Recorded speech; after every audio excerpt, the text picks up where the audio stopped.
حضرت عثمان غنی رضی اللہ تعالیٰ عنہ دنیا میں کم و بیش 1,24,000 یا 2,24,000 پیغمبران اعظام تشریف لائے، دنیا میں مبعوث ہوئے، اور ان انبیاء کرام علیہ الصلوۃ والتسلیم نے اپنے قدوم لمینت لزوم سے دنیا کو سرفراز کیا، اور ان انبیاء کرام میں یہ لوگ اولاد والے بھی ہوئے، کسی کے بیٹے تھے، کسی کی بیٹیاں تھیں، اور ان کی شہزادیوں سے جن کا نکاح ہوا، جن کے ساتھ انہوں نے اپنی شہزادیوں کو منسوب کیا،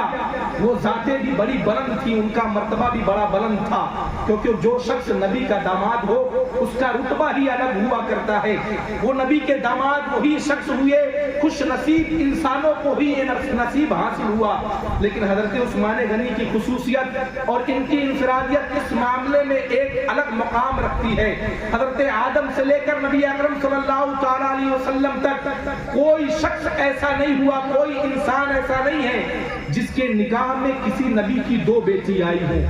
جس کے نکاح میں کسی نبی کی 2 بیٹی آئی ہو۔ لیکن حضرت عثمان غنی کی یہ خصوصیت ہے، ان کی انفرادیت ہے کہ ان کے نکاح میں صرف نبی کی بیٹی نہیں بلکہ نبی الانبیاء، سید الانبیاء حضور احمد مصطفیٰ محمد مصطفیٰ صلی اللہ تعالیٰ علیہ وسلم کی 2 شہزادی ان کے نکاح میں آئی، صرف ایک نہیں بلکہ 2، اور یہی بربس نہیں بلکہ مولا کائنات مولا علی مشکل کشا رضی اللہ تعالیٰ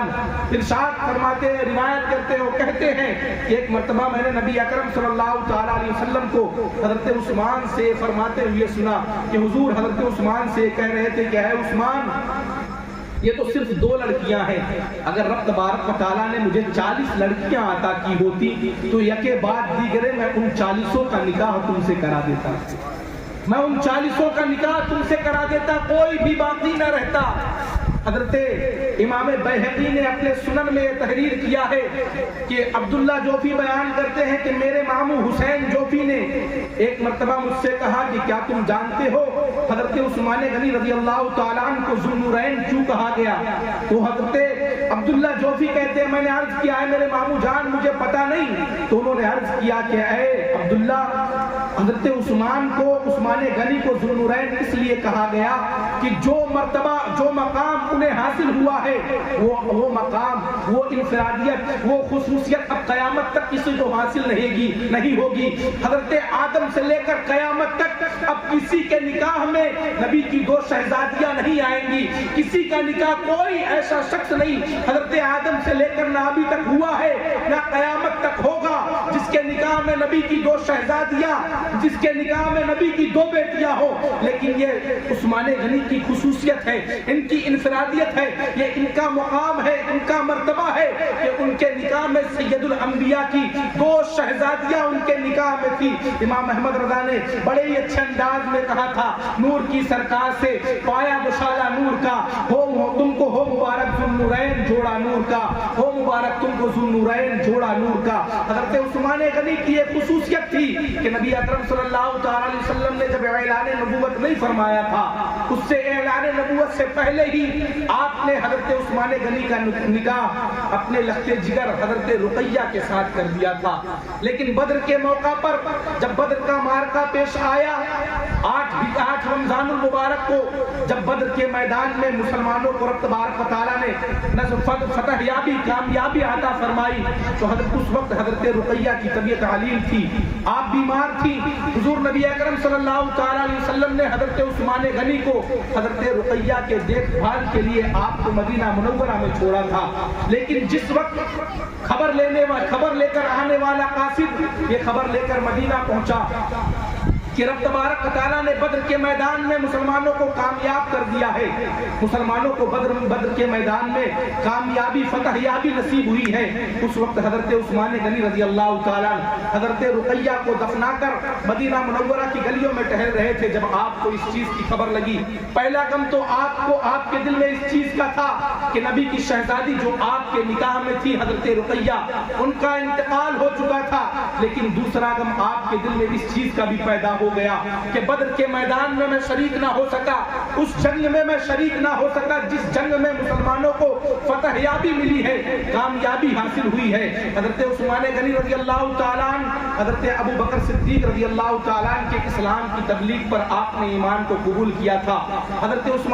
ابو بکر صدیق نے دعوت اسلام آپ کو دی تھی تو آپ نے حضرت ابو بکر کی دعوت پر اسلام کو قبول کیا تھا۔ آج ہم کلمہ پڑھتے ہیں، ہم کلہ نماز پڑھتے ہیں، روزے رکھتے ہیں، ہمارے لیے مسجدوں کے دروازے 24 گھنٹہ کھلے ہوئے ہیں، وقت ہمارے لیے مسجدوں کے دروازے کھلے ہوئے ہیں، ہمیں مسجدوں میں نماز پڑھنے سے کوئی روکنے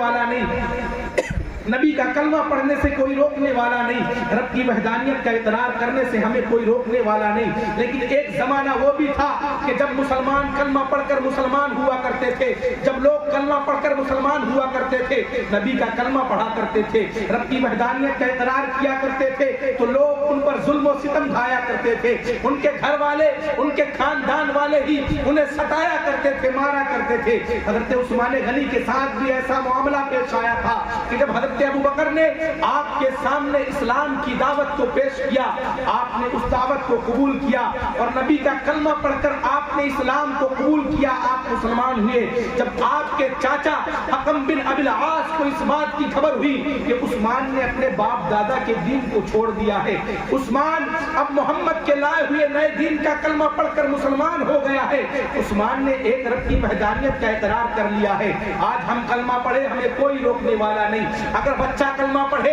اسے کلمہ یاد ہو جائے تو باپ کو خوشی ملا کرتی ہے، باپ خوش ہوا کرتا ہے۔ اگر بیٹا دین کا پیروکار بن جائے، نمازی بن جائے، کلمہ پڑھنے والا بن جائے، سنت مصطفیٰ کا پابندی کرنے والا بن جائے تو باپ کو خوشی ہوا کرتی ہے، باپ خوش ہوا کرتا ہے کہ میرا بیٹا نبی کے سنت کے مطابق اپنی زندگی کو گزار رہا ہے۔ اگر بیٹا نمازی ہو تو باپ فخر سے کہا کرتا ہے کہ میرا بیٹا آوارہ نہیں ہے، میرا بیٹا نمازی ہے، رب کی عبادت کرنے والا ہے، رب کی بندگی کرنے والا ہے۔ لیکن یہ وہ وقت تھا، ایک ایسا دور بھی تھا کہ جب لوگ کلمہ پڑھ کر مسلمان ہوا کرتے تھے تو ان کے گھر والے ہی ان کے ہاتھوں کو رسیوں سے جکڑ کر، ان کے قدموں میں بیڑیاں ڈال کر ان کے جسموں پر زخمیں برسایا کرتے تھے، ان کے جسموں پر زخمیں دیا کرتے تھے، انہیں ستایا کرتے تھے، مارا کرتے تھے۔ اسی طرح حضرت عثمان غنی کے ساتھ بھی ہوا۔ جب آپ نے کلمہ پڑھ کر اسلام کو قبول کیا، جب آپ کے چچا حکم بن ابی العاص کو خبر لگی کہ عثمان نے اپنے باپ دادا کے دین کو چھوڑا ہے،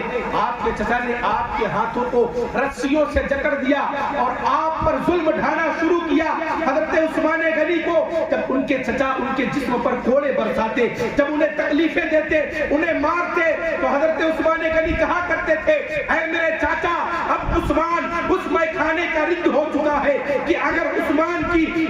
کے جسم کے اب ٹکڑے بھی کر دیے جائے، عثمان کے وجود سے اس کی روح قبضے عنصری کو پرواز کر جائے، عثمان کے جسم پر زخم کے تمام تر نشان بنا دیے جائے، عثمان کے اگر جسم پر کوڑے بھی برسائے جائے، عثمان کے جان کو بھی لے لیا جائے، تو عثمان اب اس نبی کے لائے ہوئے دین کا کلمہ پڑھنا نہیں چھوڑ سکتا ہے، عثمان اب اس نبی کے دین کو نہیں چھوڑ سکتا۔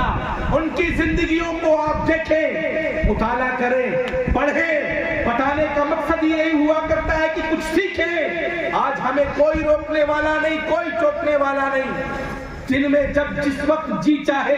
کھل کر کلمہ پڑھے، خاموشی کے ساتھ کلمہ پڑھے، دن میں جتنی بار دل کرے مسجدوں کے دروازے ہمارے لیے ہمہ وقت کھلے ہوئے ہیں، ہم جب چاہے مسجد میں جائیں، رب کی عبادت کریں، رب کی بارگاہ میں اپنے سروں کو سجدے میں جھکائیں۔ یہ ساری آسانیاں مہیا ہونے کے بعد بھی جب ہم پر کوئی ظلم ڈھانے والا نہیں، مسجد میں جانے سے کوئی روکنے والا نہیں، نبی کا کلمہ پڑھنے سے کوئی منع کرنے والا نہیں، ہمیں کسی چیز کی کوئی رکاوٹ نہیں، پھر بھی ہمارے قدم مسجدوں کی طرف نہیں بڑھتے ہیں، پھر بھی ہماری زبانوں پر نبی کا کلمہ ہمہ وقت جاری نہیں رہتا ہے، پھر بھی ہم نبی کی سنتوں سے اعراض کرتے ہیں، قرآن کی تلاوت سے اپنی زبان کو ہمیشہ خاموش رکھتے ہیں۔ ہم نے قرآن کو گھروں کی طاقوں کی زینت بنا کر رکھی ہے، جس ماحول میں ہمیں سب کچھ کرنے کا اعلانیہ حکم ہے، ہم سب کچھ کھلا کر سکتے ہیں، پھر بھی ہم نہیں کرتے، پھر بھی ہم مسجد نہیں جاتے، قرآن نہیں پڑھتے، پڑھتے, نبی کی سنت پر عمل نہیں کرتے. لیکن ان توحید کے متوالوں کو دیکھو,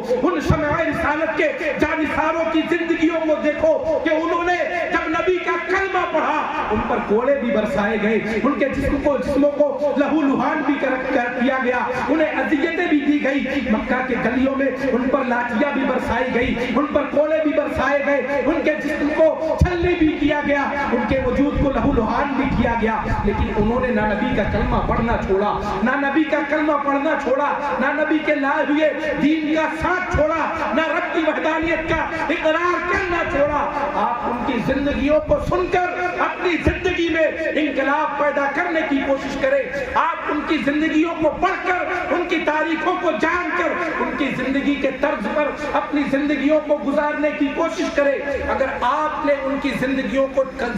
کے طریقے کو اپنا لیا, اگر آپ نے ان کے زندگی کے طریقے کو اپنا لیا, ان کے فرمان پر عمل کرنا شروع کر دیا, تو قسم خدا کی ہم اہل ایمان ہیں, ہم ایمان والے ہیں, ہم مومن ہیں, ہم مسلمان ہیں. ہمارا یہ ایمان ہے کہ اگر ہم نے اس طریقے کو اپنایا تو ہماری دنیا بھی سنور جائے گی اور ہماری آخرت بھی سنور جائے گی.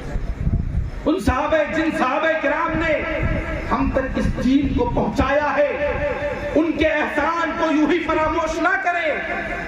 حضرت عثمان غنی رضی اللہ تعالیٰ نے بڑی مشقتیں جھیلی ہیں. آپ کے گھر والوں نے کلمہ پڑھنے کے بعد آپ کا ساتھ چھوڑا, آپ کے گھر والوں نے آپ کو اذیتیں پہنچائی, تکلیفیں دی,